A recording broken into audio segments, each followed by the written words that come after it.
Welcome back to the deep dive, everybody. Today we're going to be doing things a little bit differently. Yeah. We're going to be taking a very in-depth look at judo. And specifically training? Training, yes. And this comes from a book published in 1962. So we're going to be going back in time a little bit here and looking at how they did things back then. And some of the things that they talk about might surprise you. Definitely. The name of the book is Judo Training Methods, a source book. It's by Takahiko Ishikawa and Donn F. Draeger. So both real authorities on the subject. Yes, absolutely. Yeah. So are you ready to jump in? Let's do it. Okay, let's get into it. So the first thing that I wanted to talk about is that this book really challenges the idea that strength isn't important for judo. Right, like technique is everything, that's kind of what you hear, out in the world. Right. But this book actually takes a very different stance. Yeah, they really push back on that. And there's one quote, actually, that I wanted to read here. It says, "Judo is a functional neuromuscular skill, a technique facilitated by highly organized developments of flexibility, agility, speed, and strength." So right away, it's clear that strength has its place. Yeah, it's right there in the Right. definition almost. Yeah. And this whole myth of strength being a hindrance, they address that too. Yeah. And what they're saying is it's not just about brute force. Right. It's about applying strength intelligently. Right. You can have big muscles and still be clumsy with them. Exactly. Yeah, if you Yeah. don't know how to use your strength, then Yeah. that's not going to do you any good. It's a liability even. Yeah. You know? And they make this analogy about throwing someone who is heavy versus someone who is light. Right? Like if someone's really heavy, You need more power to throw them. you need more power to throw them. Yeah. Even if your technique is perfect. Yeah. And there's another example in the book. They look at all these Japanese judo champions. Okay. So like historically, and at the time the book was So written. these are some of the greats, Yeah, Matsumoto Kimura, Yeah. Ishikawa, going into contemporary figures too, like Yoshimatsu, Daigo. Right? These guys who are really well known in judo. Mhm. And they found that there's never been a small Japanese judo champion. That's interesting. Isn't that interesting? So they're all big guys. Yeah, so they say they're all like 175 pounds or more. Wow. And they all are known for being strong as well. So it's not just about being big, it's about being strong. Right, it's not just about the size. It's about how much power they can generate with that size. Right. So again, pushing back on that. It's not just about technique. You Yeah. need the strength too. Yeah, and there's this quote from Kodokan master Sakujiro Yokoyama. Oh, okay. And he's talking about this like mistaken tradition Yeah. that strength is a liability. And he says, other things being equal, the stronger man is bound to win. He's pretty blunt about it. He's blunt, yeah. No mincing words there. Yeah. And he says that, yeah, like obviously skill can compensate for a lack of strength sometimes. Right. But when you're strong and, the judo principles, Then you're really formidable. you're a force to be reckoned with. Yeah, and I think he even says, wouldn't it be great if some of the old masters Oh, yeah. had even more strength? Yeah, like imagine how good they would have been if they were strong and had good technique. Yeah. So interesting. Yeah, so the takeaway there is Got to find a balance. balance, exactly. You can't just focus on one or the other. Yeah. You got to have both. So how do you actually train for judo? What does that look like? Well, they have a whole section in the book, of course, about Mm. the principles of training. Right. And they talk about different kinds of exercises. They have preparatory exercises, which is like your warm-up, Jumbi and Do, or Taiso, which are the Japanese terms. And they also talk about cool down, which is Shimatsu and Do. Yeah. Always important to prepare and recover. So what's after the preparatory stuff? Yeah. Then there are supplementary exercises, Mhm. and these are all about body coordination Okay. for judo techniques. And they break it down into two parts. They have Tendoku Renshu, which is solo practice, Mm. and Sotai Renshu, which is partner practice. Okay. And things like uchikomi or butsukari, which is that repetitive movement where you practice entering into a throw Right. that falls into this category. So you're drilling the movement over and over again. Yeah, basically you're doing the setup, the entry, just to build that muscle memory. And get the form perfect. Exactly. So you mentioned they split things up by solo and partner practice, but they also split things up in another way. Right. They talk about using anatomical divisions to organize the exercises. Yeah, because there are a lot of different exercises you could do. Oh, yeah. And you want to make sure you're hitting everything. Right. So what are those categories? So they break it down into 5. The leg group, the abdominal belt group, Okay. the upper back neck group, the chest group, and then the arm shoulder group. So they've got every part of the body covered. That's the idea, yeah. Make sure you're training in a well-rounded way. Okay, so we talked about like the categories of exercises, but the book also gets into the science of it all a little bit. Yeah, they have this really cool section about the physiology of muscles, Right. which is really fascinating, especially for 1962, Right. So they describe muscle as a machine Yeah. that converts chemical energy into mechanical work. Interesting. And, obviously for movement. Mm-hmm. And they focus on these voluntary muscles, Right. the ones that you consciously control. Right. And for your posture, your movement. Right. The ones you use in judo. Exactly. And they say around 75 pairs are primarily involved in these actions. Oh, wow. And so the judo movements that they're talking about, the exercises, are all targeted at working these specific muscle groups. Makes sense. Yeah. And then they talk about these two really important factors. For how muscles actually work, yeah. Yeah. So the force of a muscle, how much force it can generate, depends on the number of fibers and the size of the fibers. Right. So the more fibers and the bigger the fibers, the stronger the muscle. Yeah. And then the extent to which it can contract. Right. That depends on the length of the fibers. Exactly. So those are the two big things, number and size of the fibers and the length of the fibers. Okay, so with those two factors in mind, how much should you be pushing yourself, do they say? So they have this idea of maximum efficiency. Okay. And they say that a muscle works most efficiently when it's working against about half of its maximum contraction force. Okay, so like half effort is the most efficient. Yeah, kind of. But if you actually want to increase your strength, they say you need to train in the range of 60 to 85% of your max. of your max, yeah. And then they even have this warning, which I think is really interesting. Okay. They say you shouldn't consistently exceed 85%. Yeah, because it could lead to overtoning. What does that mean? So basically they're saying you could end up with an imbalance in your muscle development. So it's not just about pushing as hard as you can. No, it's about finding that sweet spot. Finding that balance again. Always balance, yeah. So once you've figured out how hard to push yourself, Yeah. how are the muscles actually working? Right. So they break down muscle contraction into 3 different types. Concentric, isometric, and eccentric. Okay, I've definitely heard of those, but remind me what they are. So concentric contraction is when the muscle shortens Okay. to overcome resistance. So think about like lifting a weight. Right. That's concentric. Okay. And then isometric is when the muscle tenses, but it doesn't actually change length. Okay. So it's like when you're holding a static posture, Right. like a plank or something like that. Yeah. That's isometric. Okay. And then finally, eccentric contraction is when the muscle lengthens Okay. while it's controlling resistance. So like lowering the weight slowly. Exactly. Yeah. So you're controlling that movement. And each of those plays a different role Right. in how your muscles are working. So concentric is producing positive work. Okay. It accelerates movements. Isometric, that's stability, it's fixation. And eccentric is actually negative work. Okay. So it's about controlling the deceleration of movement. Gotcha. So they all work together. Yeah, they all have their purpose. Yeah.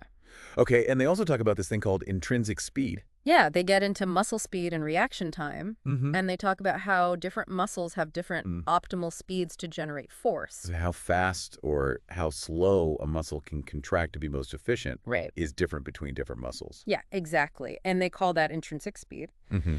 And it's really important for judo because you need that fluidity and power in complex movements. And you need to be able to react quickly to what your opponent is doing. Exactly. And finally, they talk about muscular fatigue, Oh, yeah, that's something we've all experienced. especially if you've done a long workout. Yeah, or maybe a competition Right. that lasts a while, And they talk about this in the context of judo contests. especially in kohakushiai. Right, which are those really long, grueling matches. Yeah. And they say fatigue is basically the failure of a muscle to contract Right. I effectively. think you've just been using it too much. Right, you're exhausted. Yeah. But then they also talk about Dr. Roger Bannister, Mm-hmm. who was a runner, right? Yeah, a really famous runner. Yeah, so what does he have to do with judo? Well, they're referencing his research, which showed that mental excitement Yeah. can actually help athletes overcome fatigue. Really? Yeah.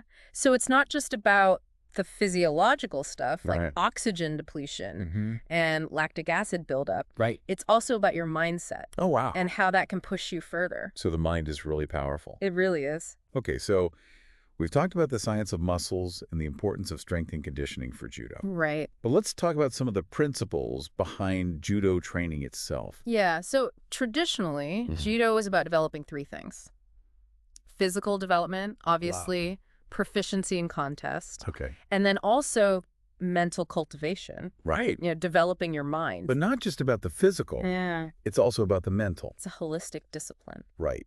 But it seems like maybe that's changing a little bit. Well, they do point out this trend of prioritizing contest efficiency above all else. Right. Like winning is everything. Yeah, and they actually say that Jigoro Kano, who's the founder of Kodokan Judo, he warned against this. Oh, really? Yeah.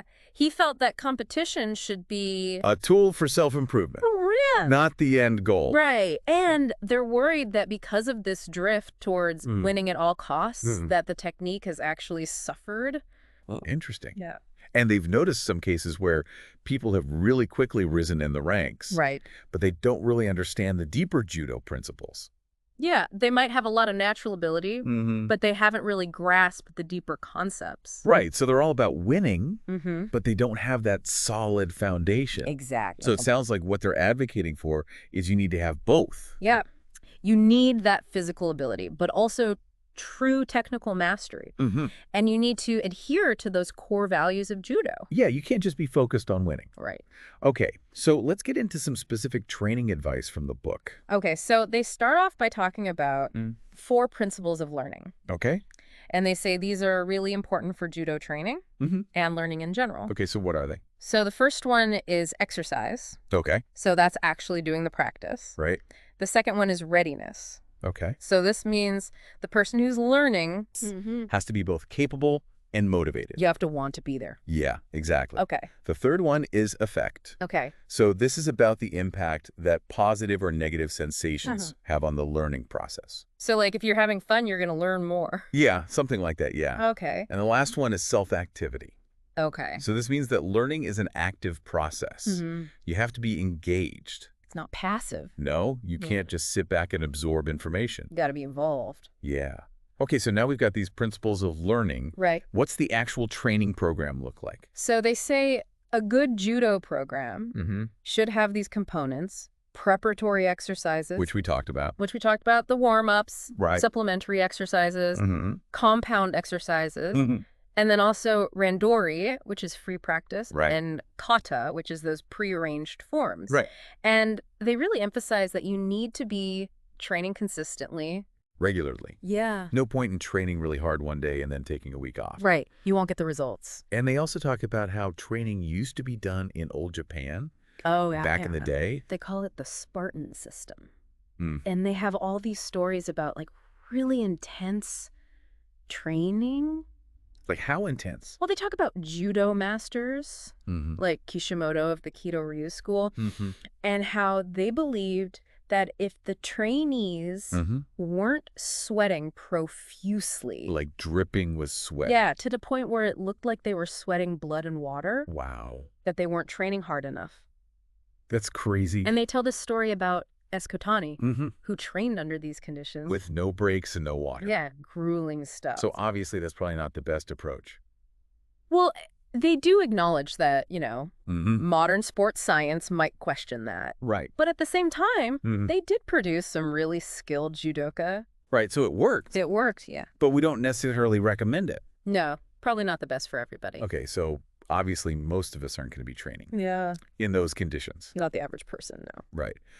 So how long should a training session actually be? So they say ideally between 50 minutes and 3 hours. Oh, wow. That's a big range. Yeah, but they also say that, Right. Obviously there are exceptions. Mm-hmm. Like if you have a clinic Right. or a full day class. Or if you're a university student. Yeah, those guys, they train 2, even 3 times a day. Wow. And that's actually really common Mm-hmm. in Japan.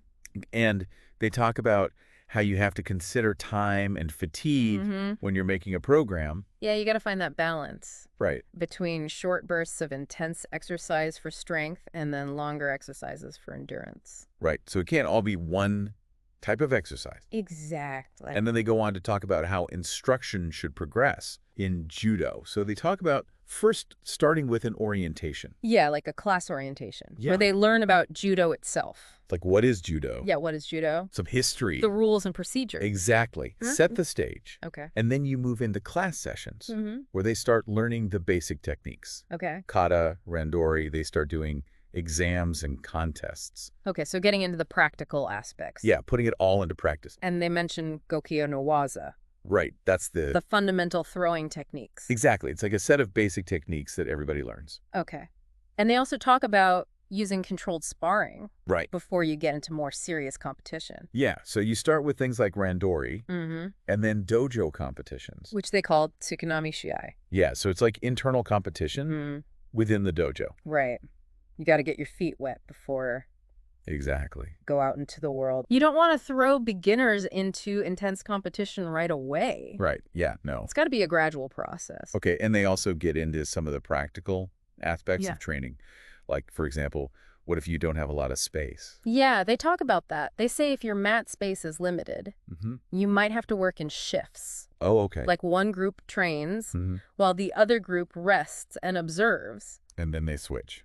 Yeah, and they also talk about rotating partners and considering different age and fitness levels. Okay, so lots to think about when you're putting together a program. Yeah, and at the end of the day, they say the best programs are the ones that are pre-structured. Okay. And they're led by instructors who are imaginative and aggressive. So not just going through the motions. No, they have to be really engaged. And they had this idea of using a checklist. Right. To analyze individual progress. And this checklist is really thorough. It covers everything from a student's sense of direction, their coordination, flexibility, their physical fitness, how they use their waist, Right. the fundamentals like shise, shintai, taisabaki, how they grip, how they break balance, their falling techniques, proper form, terminology, dojo and Kodokan rules, cleanliness, safety. So it goes beyond just the physical techniques. It does, yeah. It's about their whole development as a judoka, as a person even. Yeah. So this checklist really seems to touch on every aspect of judo. Yeah, that's really comprehensive.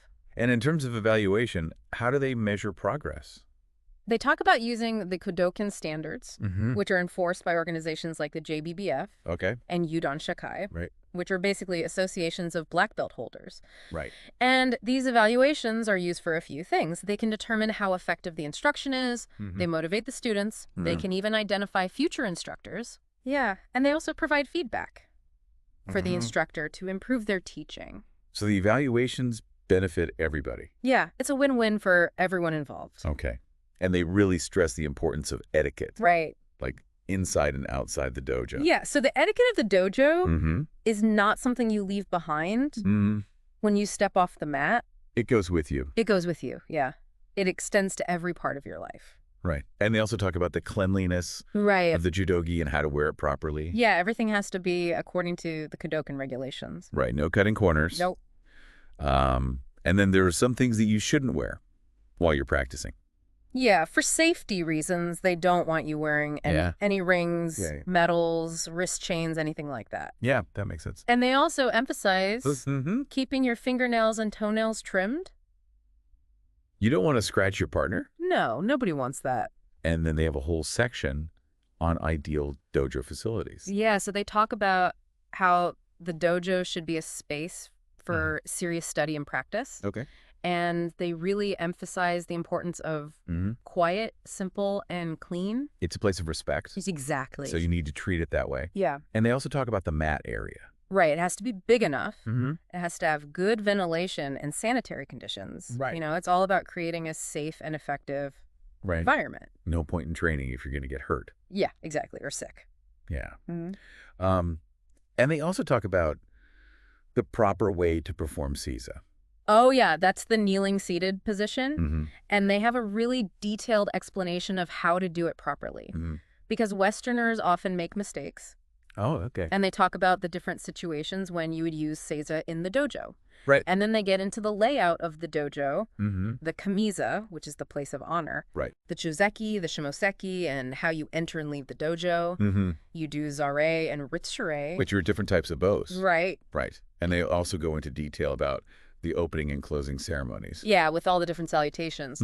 So there's a lot of formality and etiquette. It's about showing respect. Yeah, exactly. Respect for the tradition, respect for the space, respect for your instructors and fellow students. It's all connected. Okay. And then they have a really interesting section on weight categories. Yeah, which is a big debate, even today. Right. So traditionally, judo didn't have weight categories. Right. And they even have an example of a really heavy guy competing against a much lighter opponent. Yeah. And they talk about how Yeah. it must have been like watching David and Goliath. Yeah, pretty much. But they also acknowledge that with judo becoming more international, Right. weight categories make sense. Yeah, it's hard to have a fair competition when you have these huge weight disparities. But they also point out that if we do adopt weight categories, we're going to have to deal with the problems of cutting weight, which is something that you see In other sports. in other combat sports like wrestling and boxing. So it's not a perfect solution, Right. but it's something to consider. Okay, and then they have this observation about injuries. Right, and this is interesting. Okay, tell me more. They say that judoka, who are skilled on both their right and left sides, actually get injured more often. Oh, really? I wouldn't have guessed that. Yeah, and then they also list a bunch of causes of injuries in judo. Okay. So lack of experience, crude technique, lack of fitness, carelessness, insufficient warm-up, inadequate facilities, but then also unavoidable forces in skillful judo. Right. And then deliberate foul tactics. And so lots of different ways you can get hurt. Yeah, and then they talk about how in Japan, there's this attitude of just disregarding minor injuries. And continuing to train. Wow. Like, they have an example of Master Iizuka, who was teaching with a broken rib. Oh my gosh. But they also caution against that because, obviously, if you have a serious injury, you need to rest. You need to let it heal. Yeah. Yeah, they give an example of Ai Inokuma. Who competed with a severe knee injury. Right. And even after he had surgery on his leg. Right. So he was really pushing himself. Yeah, that can't be good in the long run. No, not at all. Okay, so now that we know all about the training, Right. let's get into the technical aspects of Judo itself. Okay, so they say that the most important thing in judo is kuzushi. Which is unbalancing your opponent. Exactly. And they say that it accounts for maybe 75%? Or even more. Or even more of a successful throw. So without kuzushi, Yeah. your throw is probably not going to work. It's much harder to pull off. Right. And they explain that there are two main types of kuzushi. Happo no kuzushi, which is direct unbalancing. And then hando no kuzushi, which is reaction unbalancing. So you're using your opponent's reaction. Yeah, you're kind of manipulating their movements to create the unbalance. Okay, and then what happens after you've unbalanced them? So after kuzushi, you have sukuri, which is fitting in. Okay. You're basically getting into the right position to make the throw. Right. And then finally, you have kaike, which is the execution of the technique. Okay. So it's unbalance, fit in, execute. And they say all of those things should happen really fast. Seamlessly and rapidly. Yeah, like one fluid motion. Yeah, and I actually talk about host-speaker.